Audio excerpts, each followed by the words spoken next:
Hey kitties, it's Titanium Tigers, and we're gonna be hopping into a story, I guess. It's called Choices. We have these three choices. And then the sun went out, and their souls were eaten, and their heroes were lost. Let's go with, and their souls were eaten. Getting updates on the story. Sounds fantastic. 10-man games. I really don't know anything about this. I just hopped in just like y'all. Just now figuring out, I guess.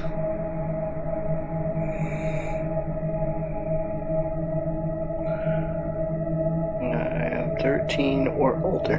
Yes, definitely. There is no death in your future.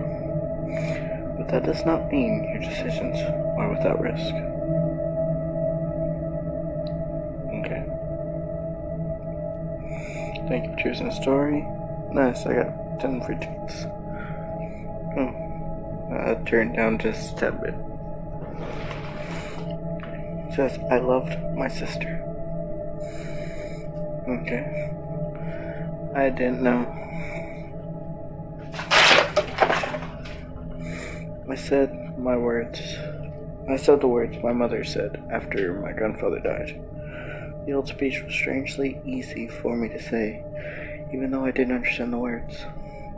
Later, much later, I learned what they meant.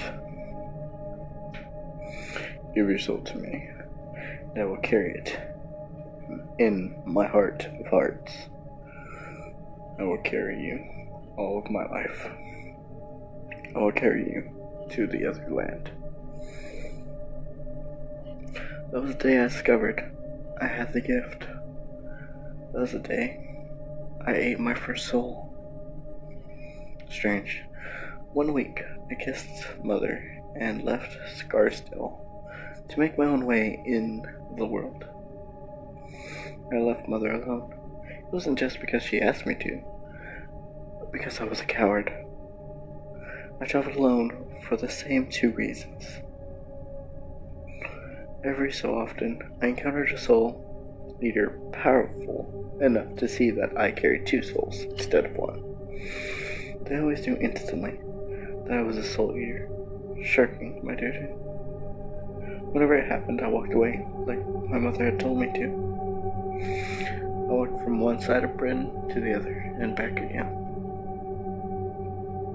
Unfortunately, I couldn't walk away from myself, or from the silver coin my mother gave me, a coin marked with the circle and flame emblem of the Soul Eater. It was more than silver, more than a symbol of duty, more even than a constant reminder of the complicated relation between my mother and myself. It was one of Europe's rare pieces of magically activated metal. As activated silver, it enhanced my body's ability to heal. I'd sewn a tiny pocket inside my linen at the hip. Kept a coin there, where part of the metal touched my skin. I kept walking from town to town, working, hunting, or begging for my keep each day. As a soul eater, I had a natural affinity for healing, which often helped me earn a few meals, especially since it helped along by my magically activated silver. Okay, I guess it's our first choice. You thought you'd be able to hide forever, or you always knew your family was too well known for you to hide for long. Oh, okay, well.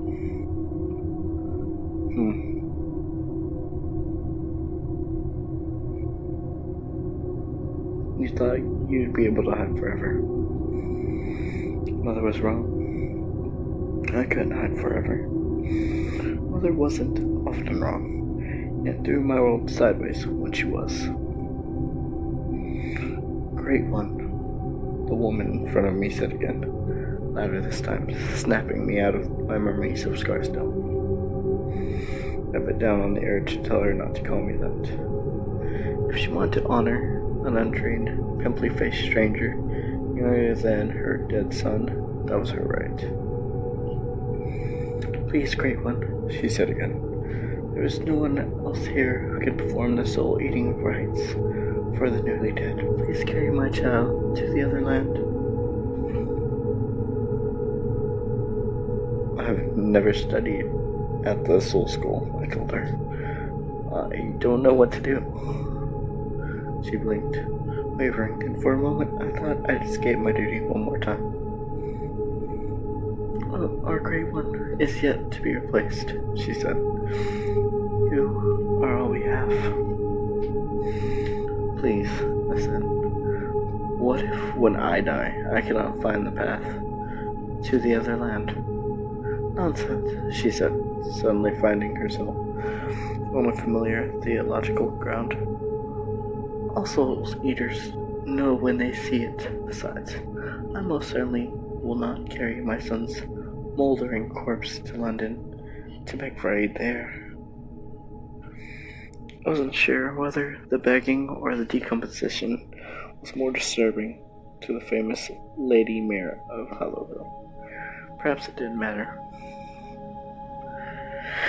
Instead of meeting Mayor Valley's eyes, I stared at the young man, Adam Valley, who'd run afoul of a wild boar and died of his wounds. His mother's maidservant had washed him and dressed him in clean linen, but he was already attracting flies. The mayor's house smelled warm and old, like the rotting floor of a forest creeping down the hills all around us.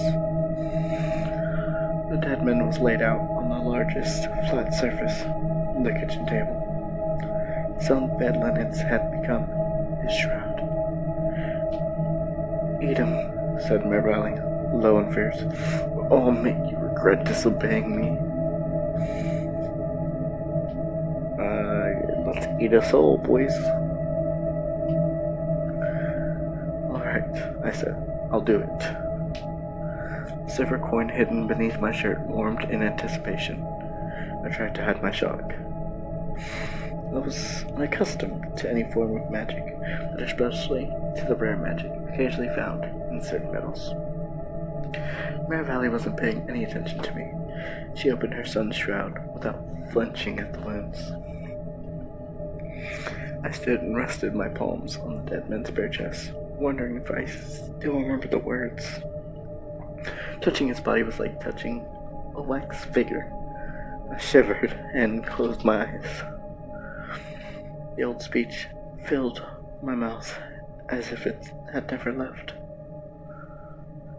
Give your soul to me, and I will carry it in my heart of hearts. I will carry you all my life. I will carry you to the other land. Adam Valley's soul crept up my fingers, heating them with a gentle warmth, that increased quickly until I cracked open my eyes to be sure I wasn't burning alive. Something like a spark jumped from his skin to my fingers, and the pain spiked. What should we do? Scream or just jerk your hand away? Yikes. Oh yeah, by the way, this story is chosen by what you choose, and it does have an effect to the ending. So yeah.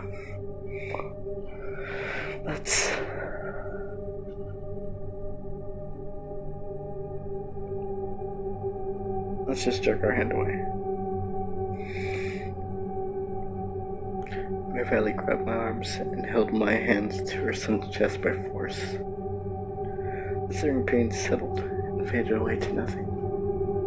I felt a brief sense of heaviness on the left side of my chest, and then my body felt perfectly normal once more. It had worked. I'd eaten Adam's soul. I stepped away from the body and gave Mayor Valley an awkward bow. She had the bearing of someone who liked to be bowed to. The magically activated tin panel on her door beamed loudly to indicate the arrival of a friendly visitor. But Miss Valley didn't move. Her maidservant hurried to answer it, scrubbing her face with her hands in an effort to hide the tears lingering there. She returned in a more decorous fashion to announce Miss Mary Valiant, my late sister's child, Mary Valley said to me and nodded permission for the maidservant to show her in. The woman who came in was my age, wearing a linen smock and carrying a basket of fresh bread. She greeted her aunt and I, and then paused as she realized she couldn't set the basket down on the kitchen table. After a moment's hesitation, she opened the wooden cupboard and put the bread inside. Stepping back, she touched her dead cousin's arm gently, as if to wake him. I kept my mouth shut with a supreme effort, knowing I lacked the people skills to give her any comfort. She smiled at me, as if the tears on her lashes were nothing but an illusion. My father has prepared a bed for you, she said, and we've plenty of food for a stranger who's done us all such a kindness. Call me Mary. I'm not one for formalities. Nonsense, Mary, said Mary Valley, moving towards me as if to grab a hold of my wrist before I escaped. The Great One will stay with me. Each woman turned, her steady gaze on me, and I realized they were waiting for me to choose. And I had to disappoint one of them. Yikes. Thank you, Mrs. Mary, but it seems already settled, or I won't trespass. I feel like I should go with Mary, because I feel like Mary Valley's gonna try to kill me. But maybe it's the other way around. Maybe Mary's too nice. Yikes.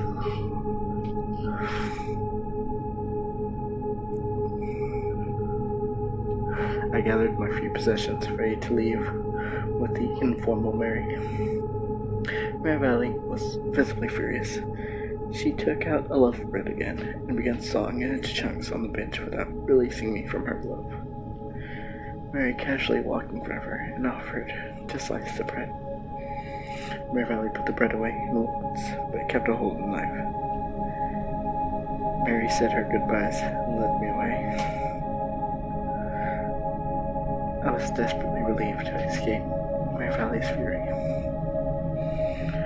I hope you don't mind, Mary whispered as we walked to her home, catching glimpses of the coal refinery,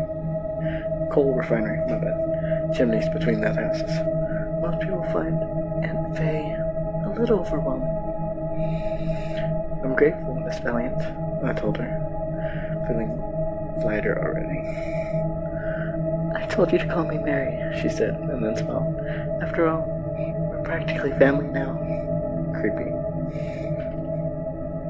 Mary showed me upstairs to a room that was clearly her own, saying she would take the floor in her father's room. I don't need a bed, I said embarrassed. Usually, I just sleep on the ground. You can sleep on the floor here if you wish, she replied. It's part of the room after all. Oh, and you can adjust the floor vent just here. I looked where she pointed and saw mist rising from the floor. My kitchen engine's underneath, she said. I have a jury-rigged power loom attached to the stove. Then I drilled through the floor because why not? She seems a little strange, but not too bad. For the first time, I noticed the grease under her fingernails.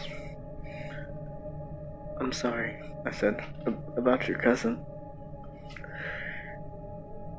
She smiled, that smile again, holding herself together as a gift to me. What about you? Do you have a family? Home?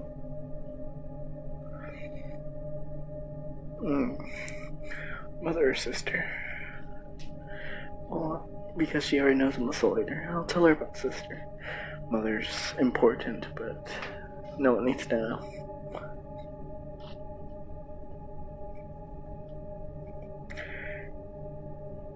Evelyn and I were hunting rabbits near our village. To my surprise, the words spilled easily from my mouth. I hadn't spoken Evelyn's name aloud in years, but I still remembered how offended I had felt that she was a better shot than I was. just thinking of her brought back the sharp smell of pine needles and rabbit skin, and my pride that our mother let us slip through the trees now, like wild animals already mature and fending for themselves. We were arguing as usual. I wanted to go home because it was getting dark, but she was too proud to return empty-handed. She slapped me. I knocked her down. She wailed like a banshee. I told her to shut her saucebox. Mary listened intently, her eyes steady on mine, as her lips slightly parted. We were distracted, I said, biting down there to say it was all my fault. There was a bear. A bear? Mary's eyes flickered away just for an instant to the forest outside. The same forest that claimed her cousin's life. It wasn't a bear, I admitted. It was the bear. My family had been haunted by that beast for generations. A albino that doesn't behave like a natural bear, and has lived for longer than any normal creature should. There was a moment of silence. She seemed to believe me, so I went on.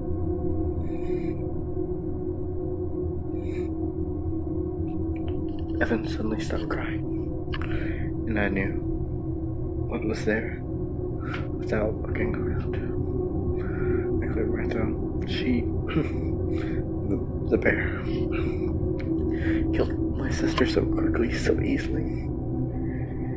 Evie was so very still, yelling at me 1 minute, and then dead.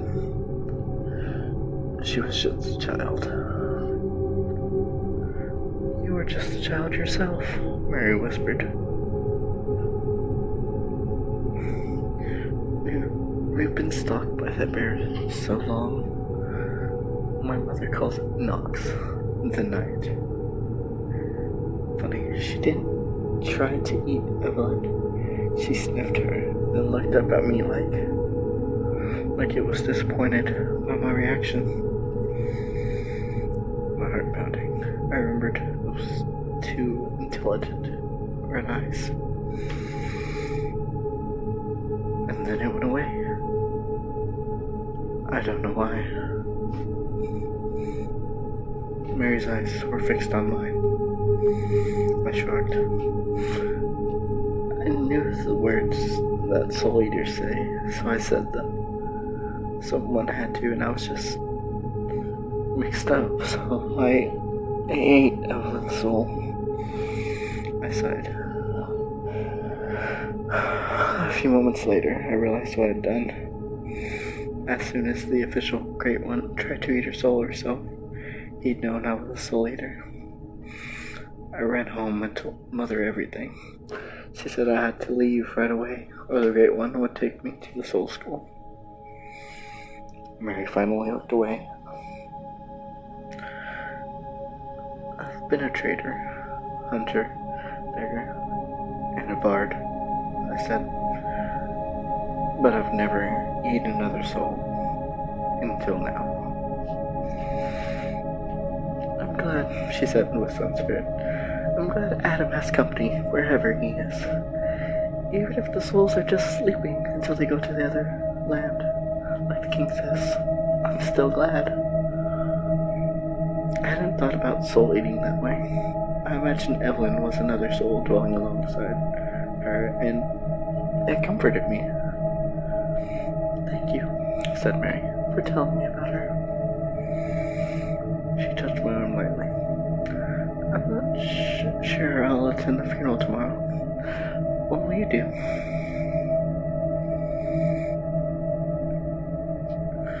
I'll go wherever you go, or I'll attend the funeral because it's a soul eater's duty. Well, I mean, a soul's already ate. What am I going to gain from that? Yikes. Another decision. I suck at decision making, but I love these decision games, so I don't know what to do. I kinda like this Mary chick a little bit. She's growing on me. But, I mean, I should do my duty as a soul leader. I don't know. romance.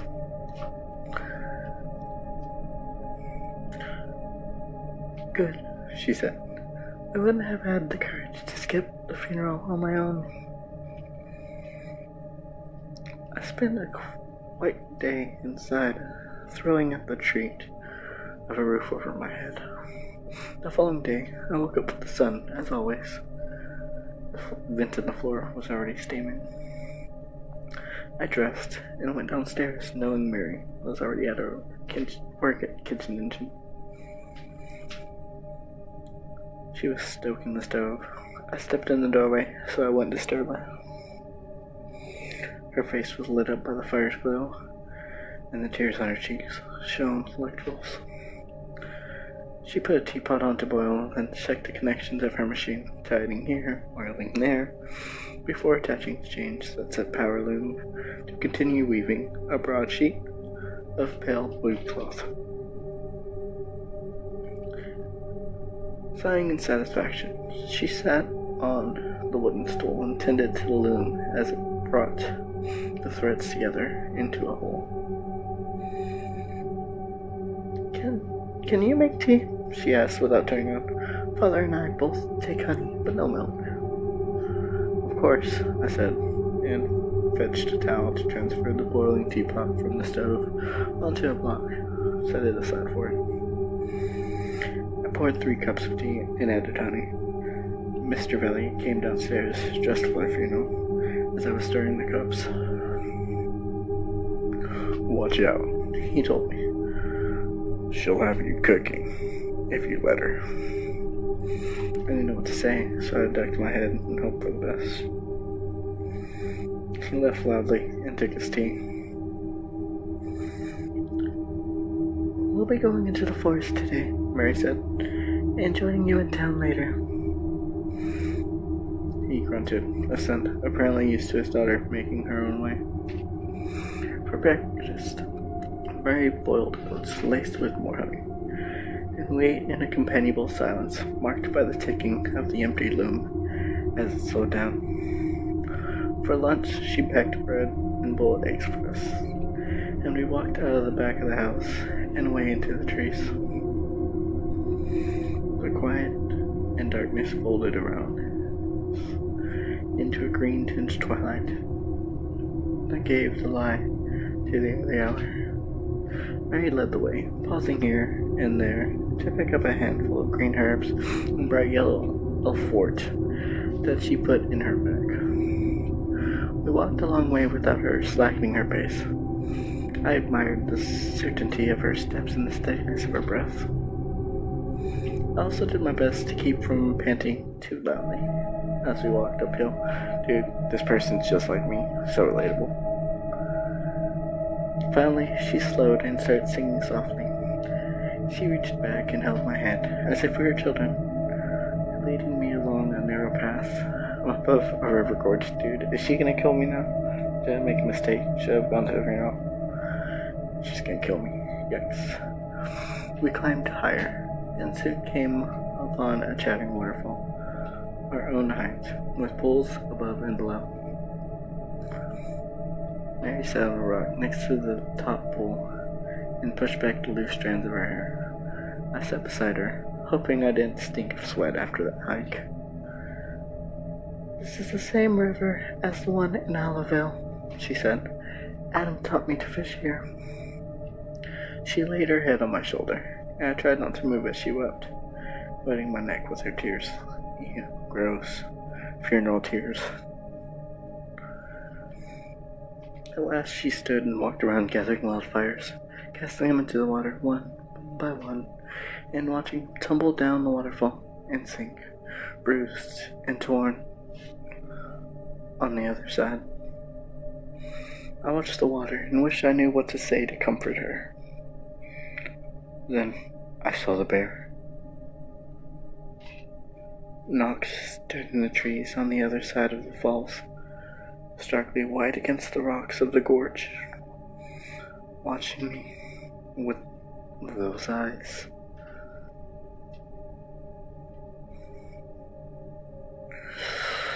Oh my god. If she makes a noise, he might attack her. But if we just disappear, I don't know. What if she makes a noise and yikes.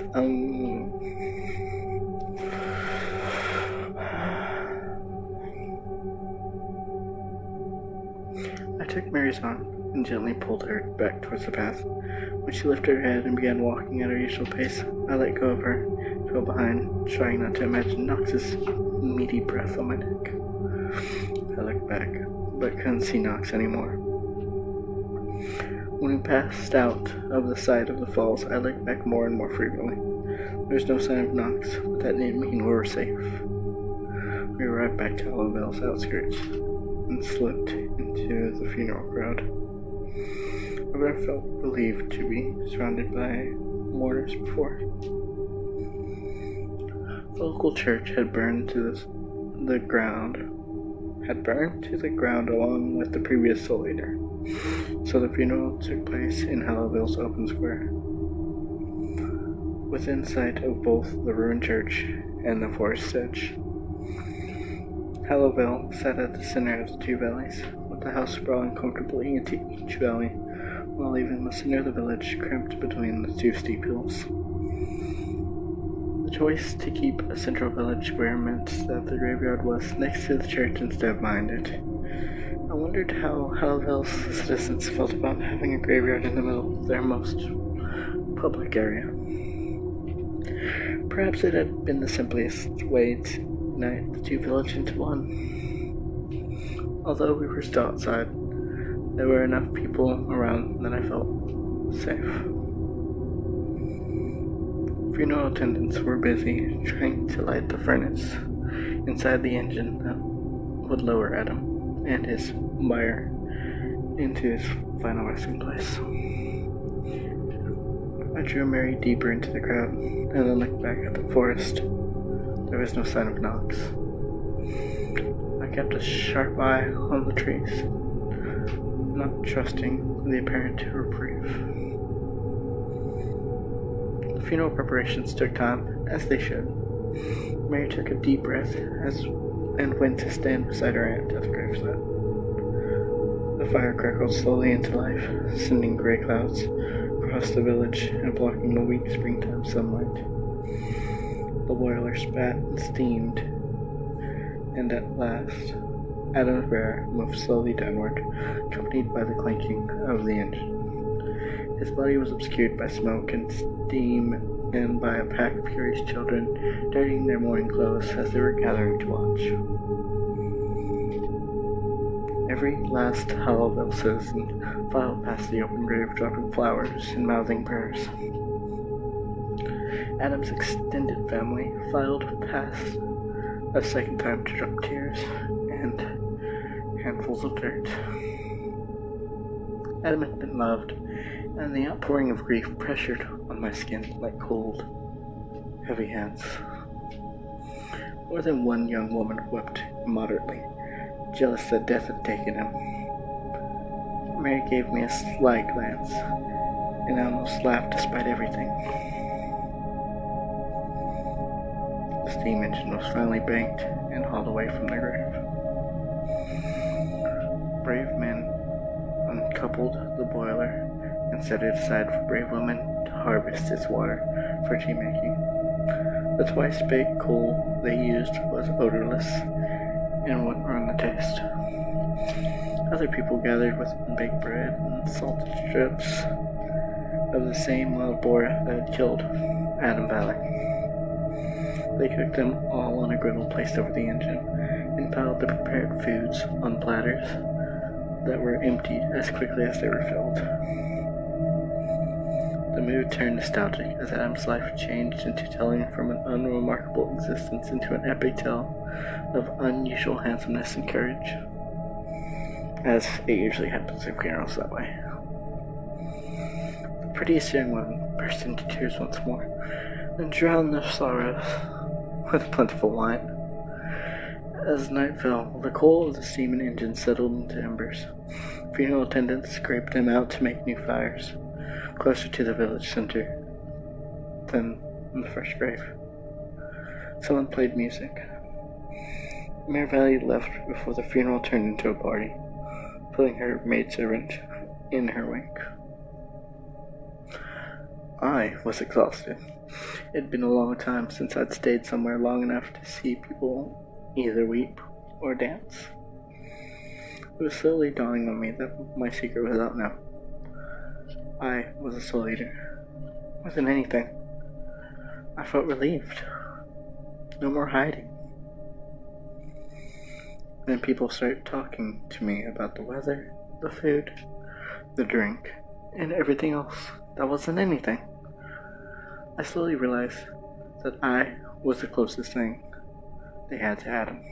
It's kind of weird. I think that's strange, but I kind of like it in a way that because she or we, I guess, have the soul, we are their comfort zone now. It's weirdly interesting to me. I like it. It was eerie, playing the role of a ghost. Exactly. Mary brought a child to me, introducing him as Barnaby. He stared at me in delightful relief. "You were right," he cried. "I can see Adam." "Only his soul," Mary corrected him gently. "We can't speak with him, but he's safe and cared for." I stumbled backwards, knowing what Barnaby was. He was a soul eater, like me, but so powerful he could see the souls of others. Mary let the child away, throwing me an unapologetic look.